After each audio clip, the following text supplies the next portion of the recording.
नमस्कार दोस्तों, स्वागत है आप सभी का हमारे यूट्यूब चैनल ऑब्जेक्टिव सेंटर पर। इस वीडियो में हम लोग देखेंगे 200 से अधिक ऑब्जेक्टिव क्वेश्चन जो फिटर, टर्नर और मशीनिस्ट के लिए इम्पोर्टेंट है। इसमें से पहला क्वेश्चन है, in outside micrometer datum line and graduation are marked on. Outside micrometer में डेटम लाइन और ग्रेजुएशन लाइन को किस पर अंकित करते हैं? ये जो अंकित करते हैं डेटम लाइन और ग्रेजुएशन लाइन को, वह बैरल पर अंकित करते हैं। इसका बी ऑप्शन से हो जाएगा बैरल। दूसरा क्वेश्चन है, the two parts of a try square are. Try square के दो कौन से भाग होते हैं? तो ट्राई स्क्वायर के दो भाग होते हैं आपके स्टॉक एंड ब्लेड। तो इसका सी ऑप्शन से हो जाएगा स्टॉक एंड ब्लेड। तीसरा क्वेश्चन है, a micrometer has a negative error of 0.03 mm। What is the correct reading if the micrometer measure 40.53 mm। Micrometer में 0.03 mm ऋणात्मक त्रुटि है। यदि माइक्रोमीटर 40.53 mm नापता है तो सही पाठन क्या होगा? देखिए, अगर ऋणात्मक त्रुटि अगर दिया रहे तो हम लोग क्या करते हैं, उसको जोड़ देते हैं। तो यानी कि 40 था, 40.53 था, फिर इसमें 0.03 जोड़ देंगे। माइनस रहेगा तो यहाँ पे ऋणात्मक त्रुटि कहेगा तो जोड़ेंगे, अगर धनात्मक त्रुटि कहेगा तो घटा देंगे। तो कितना हो जाएगा? 40.56। आपका करेक्ट आंसर हो जाएगा ऑप्शन नंबर बी, 40.56 mm हो जाएगा। 3 का बी ऑप्शन। चौथा क्वेश्चन है, kerosene oil is used as a coolant while drilling a workpiece made of. जब डॉट डॉट डॉट का बना वर्कपीस को ड्रिल करते हैं तो केरोसिन तेल का उपयोग प्रशीतन के रूप में करते हैं। तो इसके लिए रहता है आपका एल्युमिनियम, कि जब एल्युमिनियम का वर्कपीस को ड्रिल करते हैं तो हम लोगों को केरोसिन ऑयल को प्रशीतन के रूप में यूज करते हैं।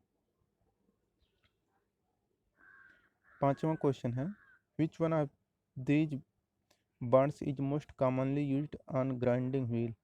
ग्राइंडिंग व्हील पर निम्न में से कौन सा आबंध अति प्रयुक्त होता है? ऑप्शन है विट्रीफाइड, रबर, सैलेग, सिलिकेट।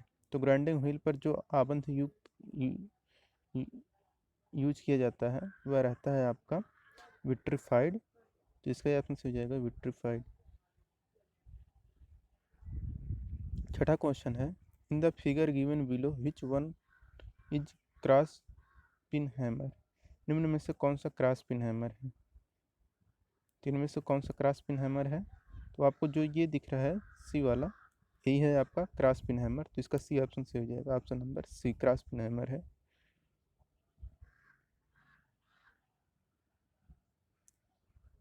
सातवां क्वेश्चन है, for general purpose a bench choice is fixed at a height of. सामान्य उद्देश्यों के लिए बेंच चॉइस को किस हाइट पर लगाते हैं? तो इसे हम लोग लगाते हैं 106 सेंटीमीटर पर। तो इसका सी ऑप्शन से हो जाएगा 106 सेंटीमीटर। 8 नंबर क्वेश्चन है, identify the machine shown given figure. चित्र में कौन सा मशीन दिखाया गया है आपको बताना है। यह जो मशीन है यह आपका रहता है स्लाटर मशीन। तो इसका भी ऑप्शन से हो जाएगा स्लाटर मशीन। 9वां क्वेश्चन है, the bed of a lathe is made of. Lathe machine का बेड किसका बनाया जाता है? तो आपको पता होगा कि जो लेथ बेड का मशीन, सॉरी, जो लेथ बेड होता है वह बनाया जाता है आपका कास्ट आयरन का। जिसका सी ऑप्शन से हो जाएगा कास्ट आयरन, यानी कि ढलवा लोहे का बनाया जाता है लेथ बेड को। 10 नंबर क्वेश्चन है, which of these is not a part of centre lathe. Centre lathe का कौन सा भाग नहीं है? सेंटर लेथ का आपको पता, यह आर्बर जो दिया है यह आर्बर सेंटर लेथ का भाग नहीं है। सेंटर लेथ का भाग नहीं है आर्बर, जबकि सैडल, फीड रॉड और ये लीड स्क्रू ये सब सेंटर लेथ के भाग हैं। 11 नंबर क्वेश्चन है, in the figure given below identify the lathe operation being done. निम्न में से कौन से आरेख में लेथ द्वारा किए जा रहे कार्य को पहचानें? ये जो कार्य है यह दर्शा रहा है आपका नर्लिंग का। नर्लिंग अब कुछ पता ही होगा, डायमंड नर्लिंग, सीधा नर्लिंग ये होता है, वही है ये नर्लिंग।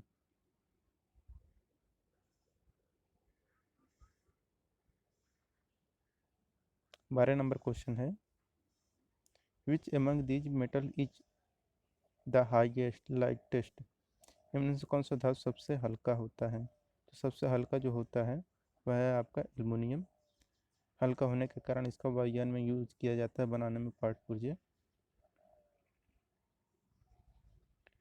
13 नंबर क्वेश्चन है, identify the gauge show in figure given below.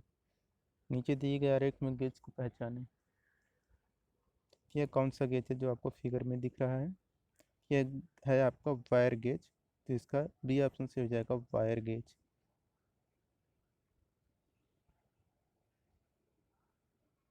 14 number question है, which of this is an example of semi liquid lubricant. कौन सा अर्ध तरल संनेहक का उदाहरण है? तो अर्ध तरल जो रहता है वो आपका रहता है ग्रीस। हम लोग जो यूज करते हैं ग्रीस मोटर गाड़ियों में, वही ग्रीस रहता है आपका अर्ध तरल स्नेहक यानी कि सेमी लिक्विड लुब्रिकेंट। 15 नंबर क्वेश्चन है, the most common cutting fluid used in almost all machining operation is. लगभग सभी मशीनिंग कार्यों में अति सामान्य रूप से प्रयुक्त होने वाला कटाई तरल पदार्थ क्या होता है?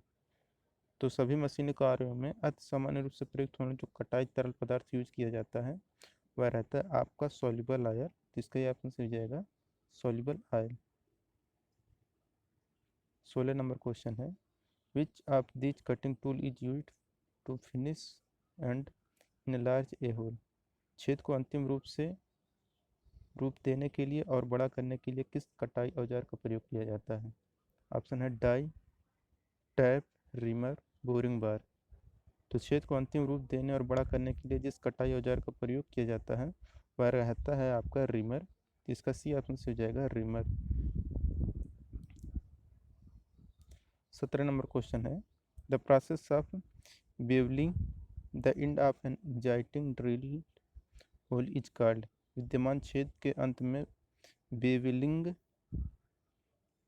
की क्रिया को क्या कहते हैं? तो बेवलिंग की क्रिया को हम लोग बोलते हैं काउंटर सिंकिंग। तो इसका डी ऑप्शन से हो जाएगा काउंटर सिंकिंग।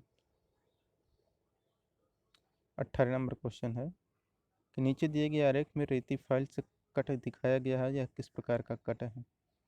यह जो कट है यह रहता है आपका रस्प कट। तो इसका डी ऑप्शन से हो जाएगा रस्प कट। 19 नंबर क्वेश्चन है, the teeth of a hacksaw blade are bent a as so below it is called. Hacksaw blade के दांत को नीचे दिखाया गए अनुसार मोड़ते हैं तो इसे कहते हैं, जिसे हम लोग बोलते हैं सेट। जिसका सी ऑप्शन से हो जाएगा सेट। 20 नंबर क्वेश्चन है, it is a type of paper that can be used for sending down hard and rough surface it is called. यह एक प्रकार को कागज होता है जिसे कठोर और खुरदरे सतहों को चिकना बनाने के लिए प्रयोग किया जाता है। इसे क्या कहते हैं? इसे बोलते हैं एमरी पेपर। इसका डी ऑप्शन से हो जाएगा एमरी पेपर। 21 नंबर क्वेश्चन है, for given below show spark characteristics of 4 different alloy steel which one of the represent high carbon steel. नीचे दिए गए 4 आरेखों में 4 भिन्न मिश्र इस्पातों के स्पार्क गुण को बताया गया है। उच्च कार्बन इस्पात का प्रतिनिधित्व कौन करता है? तो यहाँ पे देख लीजिए फिगर अच्छे से, यही है जिसमें ये जो प्रदर्शित कर रहा है यह है ऑप्शन नंबर ए से हो जाएगा पहला वाला।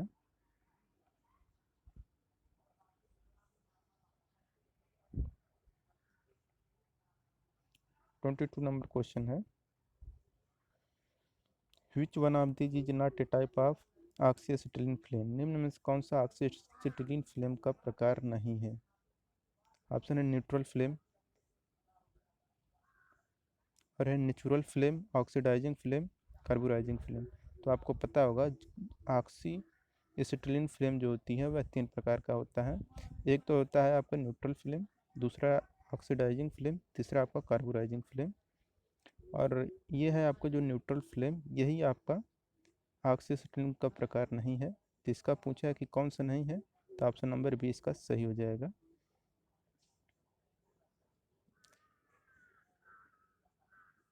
23 नंबर क्वेश्चन है, the drilled hole is larger than the size of the drill used,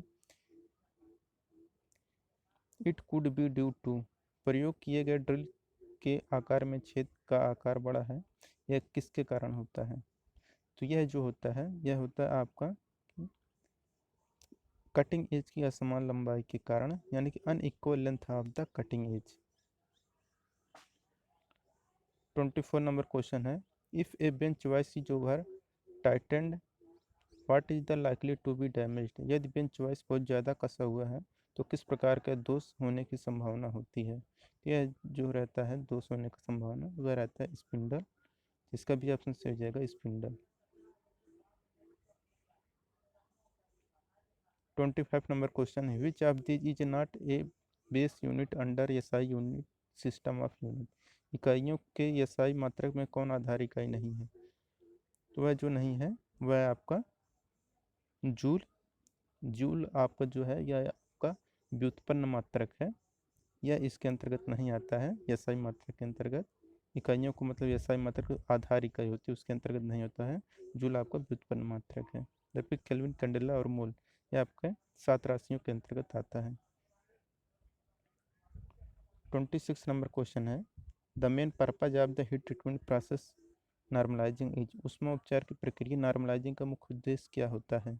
तो नॉर्मलाइजिंग का जो उद्देश्य रहता है कि रिमूव इंड्यूस्ड स्ट्रेस, तो यानी कि ऑप्शन नंबर ए से हो जाएगा कि प्रेरित तनाव को कम करने के लिए, या रिमूव इंटरनल स्ट्रेस यहाँ पे कोई हो सकता है, प्रेरित तनाव को कम करने के लिए नॉर्मलाइजिंग किया जाता है। 27 नंबर क्वेश्चन है, the heat treatment process annealing is done, उष्मोपचार प्रक्रिया में अनिलिंग किसके लिए किया जाता है? तो अनिलिंग जो किया जाता है यह सॉफ्टनेस बढ़ाने के लिए किया जाता है, तो इसका भी ऑप्शन सही हो जाएगा इंक्रीज सॉफ्टनेस। चलते हैं नेक्स्ट क्वेश्चन पे। 28 नंबर क्वेश्चन है, what is the type of filing being done as show in figure given below, नीचे दिए गए आरेख में किस प्रकार के फिलिंग यानी कि चिकना करने का काम हो रहा है? यह जो चिकना करने का काम किया जा रहा है वह किया जाता है ड्राफ्ट फाइलिंग, इसका सी ऑप्शन से हो जाएगा ड्राफ्ट फाइलिंग। 29 नंबर क्वेश्चन है, V block is use to hold round bar, it has a V groove which is usually, गोल छेदों को पकड़ने के लिए वी ब्लॉक का प्रयोग किया जाता है, इसमें वी ग्रूव होता है जो सामान्यतः क्या है? यह जो है समानता है आपका 90 डिग्री, वी ग्रूव 90 डिग्री। 30 नंबर क्वेश्चन है, figure below show a tool marked A which removes taper shank drill from the nose of the machine spindle it is called, नीचे आरेख में एक औजार को ए से चिन्हित किया गया है जो मशीन स्पिंडल के नोच से टेपर सैंक ड्रिल को हटाता है, उससे क्या कहते हैं? तो उससे हम लोग बोलते हैं ड्रिफ्ट, तो इसका ये ऑप्शन सी हो जाएगा, सॉरी बी ऑप्शन सी हो जाएगा drift.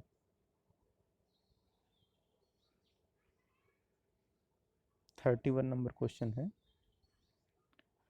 What should be used to check leakage before using oxyacetylene welding equipment, oxyacetylene welding use करने के लिए लीकेज को कैसे चेक करते हैं?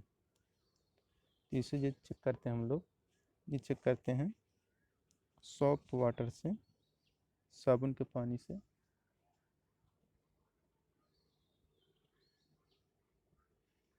32 नंबर क्वेश्चन है, which caliper is use to measure width of a slot, slot की चौड़ाई को मापने के लिए किस कैलिपर का प्रयोग किया जाता है? ऑप्शन है outside calliper, inside calliper, jenny calliper, odd leg caliper.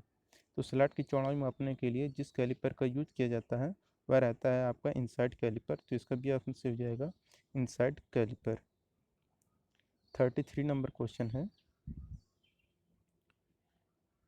Which of this is an example of shrinkage fit, कौन सा श्रिंकेज फिट का उदाहरण है? तो श्रिंकेज फिट का जो उदाहरण है वह है कि लकड़ी के रिम पर कार्ट रिम, यानी कि cam cart rim on wooden rim, यही है आपका श्रिंकेज फिट का उदाहरण।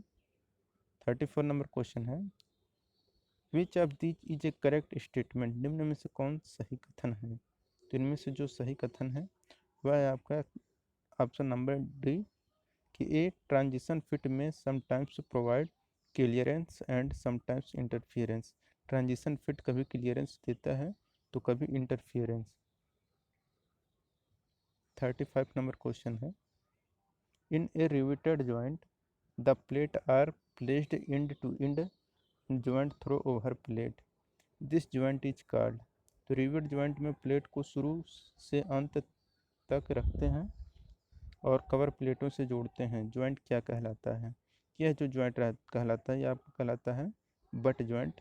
इसका भी ऑप्शन से हो जाएगा बट जॉइंट। 36 नंबर क्वेश्चन है, a gauge is basically a, gauge मूलतः क्या होते हैं? तो गेज मूलतः होते हैं एक चेकिंग इंस्ट्रूमेंट, तो इसका भी ऑप्शन से हो जाएगा चेकिंग इंस्ट्रूमेंट। 37 नंबर क्वेश्चन है, which of this seat is the thinnest? निम्न से कौन सीट सबसे पतला होता है? तो सबसे पतला सीट जो होता है वह 40 गेज सीट होगा, option number D. 38 number question है, एज पर Indian standard a special set of slip gauge is used consisting of. भारतीय मानक के अनुसार स्लिप गेज की एक विशेष सेट में कितने पीस होते हैं? तो भारतीय मानक के अनुसार स्लिप गेज की एक विशेष सेट में जितने पीस रहते हैं वह है आपका 112। तो इसका बी ऑप्शन से हो जाएगा 112 पीस होते हैं। 39 नंबर क्वेश्चन है, as so in figure below what is being used to check spark plug gap? नीचे दिए गए आरेख में स्पार्क प्लग गैप की जांच करने के लिए क्या प्रयोग किया जा रहा है? तो इसके लिए जो स्पार्क प्लग की जांच करने के लिए जो प्रयोग किया जा रहा है वह है आपका फिलर गेज। तो इसका बी ऑप्शन से हो जाएगा फिलर गेज।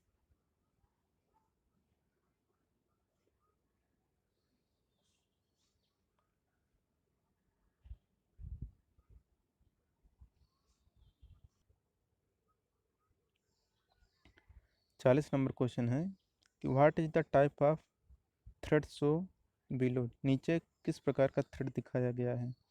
यह जो थ्रेड है कौन सा थ्रेड है आपको बताना है।